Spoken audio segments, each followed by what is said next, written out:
Hey everybody, welcome back to Video Game Esoteric. Another fun and exciting video for you guys today because we're going to be playing Doom 32X Resurrection. That's because it just recently updated with some new improvements and fixes, and weirdly enough, while I talked about this CD version of this game with Sega CD, I've never actually taken a look at Bone Stock 32X Resurrection on the channel. And because it works in the Mr. FPGA core, you know it's going to be something that I want to take a look at. And just because Doom has been such a big part of my life and all of our lives since it first released back in the day, anytime I get to take a look at a new Doom build or new Doom game, you know I have to do it. Before I get too far involved though, to be a huge favor down below, hit like and subscribe and ring that notification bell, definitely helps us out. And if you feel so inclined and want to support the channel, we got a Patreon link down below as well. But honestly, Doom on the 32X was a lot of the ways that people first played the game. Now, I had a DOS 486 DX66 back in the day, and I was able to play it on PC, but I knew a lot of friends that didn't have computers at home, but had played one of the console ports. And even though the 32X version of the game wasn't terrible, it definitely didn't live up to the overall hype of something like the PC release. But fans went in some years ago and basically ported over the Jaguar version as a source port, and have been improving on it ever since. So it really is one of the best console versions of Doom that you can play today. And before you go down below and say why bother, there's plenty of source ports for the PC version of the game. That is absolutely true, and I don't dispute that. But there is nostalgia in these releases, and the people, the ROM hackers and fans that are going in and improving them, have that nostalgia. So it's one of those things. People do this because they can, no other reason than that. And is it absolutely essential that they do it? No, it is not. It is absolutely amazing that people dedicate their time to making this stuff. 100% absolutely so. And if you do have a Tower of Power or you want to play around in Ares, the emulator that will allow for it, you can actually bring the CD version in as well, getting some Redbook audio and other improvements. But I just can't believe how long Doom has been a part of all of our lives. The fact that this game came out in the 90s, and most recently Doom The Dark Ages came out, I just basically feel like I'm going to be in my 60s or 70s and playing new Doom games. Just imagine that, sitting in the retirement home with probably like the PlayStation 11 at that point in time, just throwing in the most recent version of Doom and talking to people and saying that you've been playing that since like the mid-90s. It's absolutely wild. And the 32X was a piece of hardware I always wanted back in the day. I asked for it more than once at Christmas, and for some reason or another my parents never got it for me, and now in 2025 I realize that was probably a good thing, because it definitely was a failed piece of Sega hardware.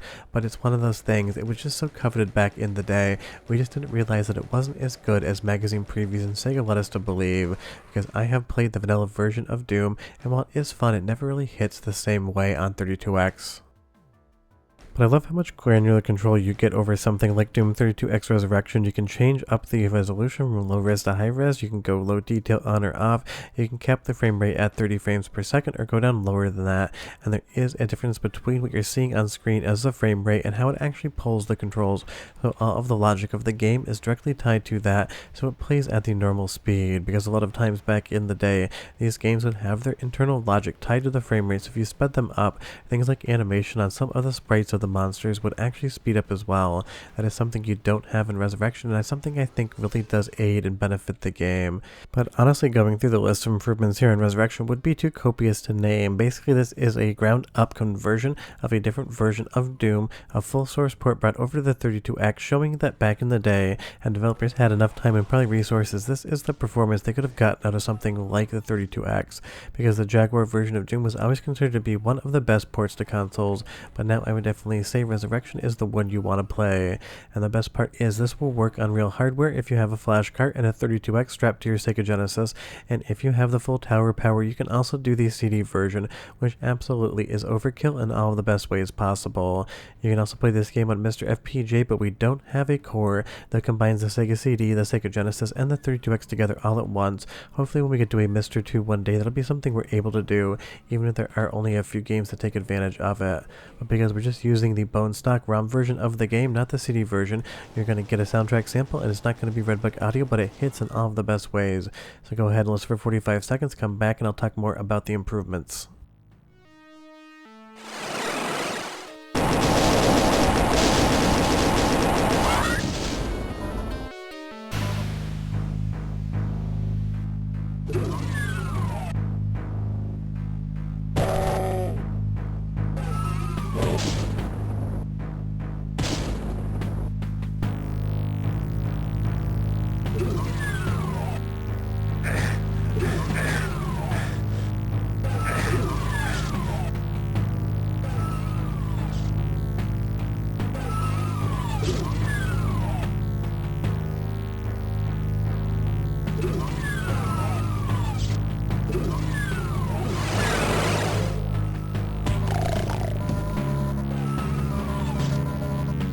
I mean, you can't go wrong with Doom music, and when it is chiptune, it hits even better, in my opinion, than the Red Book audio version, because don't get me wrong, I love the Sega CD soundtrack we get with that version of Doom, but there's just something about that kind of quasi-MIDI effect that I love about this version.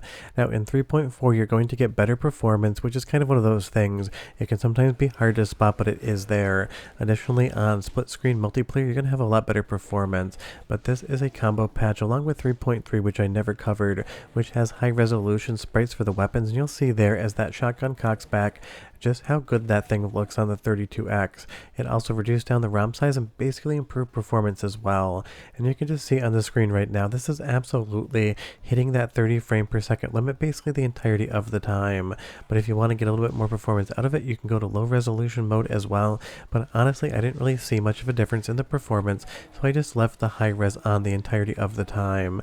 And I totally get, again, like I said in the beginning of the video, if you want to play the quote-unquote best version of the original Doom, there's probably like a dozen different options out there. Is something like Doom 32X Resurrection going to be the quote-unquote best, most performant, best visually impressive way to play the game? Absolutely not. But is it going to feel like that 90s Doom you played on DOS or you played on consoles back in the day, except better? 100% so, and that really is the thing here. And you can build this multiple ways. You can combine different levels together, but I will leave a link in the description below so you can get the most recent patch if you want to play this yourself. And I am curious, leave me a comment down below and you tell me, do you currently own a 32X, and did you own one back in the day? It's one of those Sega consoles. I only ever played it later on in life, even though I had a Sega Genesis, a Sega Saturn, and a Dreamcast back when they were on retail store shelves, as well as a Game Gear. The 32X is the only system I got to play later on, and maybe that's why I don't love it as much, because I don't have the nostalgia for it, because I probably picked up my first 32X maybe in the late 2000s, 2008 or so it didn't have that same level of awe that it would have been back in the day. Because the reality is, even though the 32X didn't succeed and games like Doom didn't run perfectly, the fact that you could play them at all back in the day on a home console was definitely something that people enjoyed. And I will say Doom as an aesthetic still 100% is just absolutely one of the most fun games out there. Sure, it is absolutely old at this point in time. We have so many more modern Doom games to play, but there's something about just jumping back into Doom, seeing the levels, all of the textures, weapons, and enemies that you grew up with that always hits from a nostalgia front.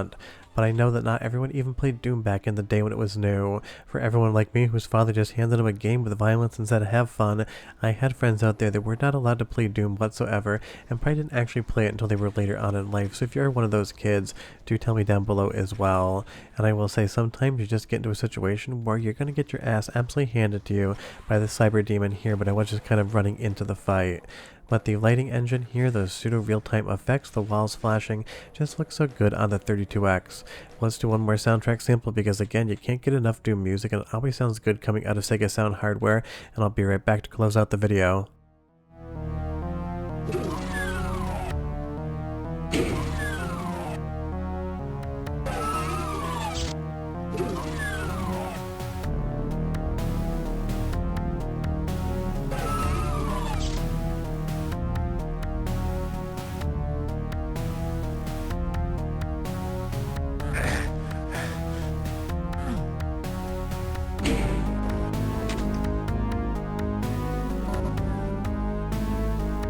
There really is something in particular about the Doom soundtrack coming out of the Sega Sound hardware that hits even better than I feel like the original Doom soundtrack does. I'm sure that will be kind of a divisive comment, but Sega always had such a crunchy sound to it that I think really is benefited by games that have a soundtrack like Doom. So this is just definitely one I absolutely love, and it recently updated, so I figured why not talk about it. Whether you play it on 32X, whether you play it via emulation, or on Mr. FPGA, you're going to have an absolutely fun time. And tell me down below if you've ever run the combination Sega 32X Sega CD Genesis version of this game on real hardware, because I would be genuinely curious. I have all the things put together, I have run it, it is absolutely a blast, but it basically requires so many different moving parts and power adapters, it can be a little bit fiddly as well. But obviously Doom just basically hit in the public consciousness back when it came out, and that's why in 2025 you still have copious amount of groups out there trying to make Doom a better experience for every platform, including the 32X, a system that never really succeeded at the marketplace, and you wouldn't be surprised if people just didn't actually spend any time doing stuff like this. But fans out there are giving us a better Doom on 32X, and I'd love to see it. But short of that, we're done. I'll see you next time. Bye bye.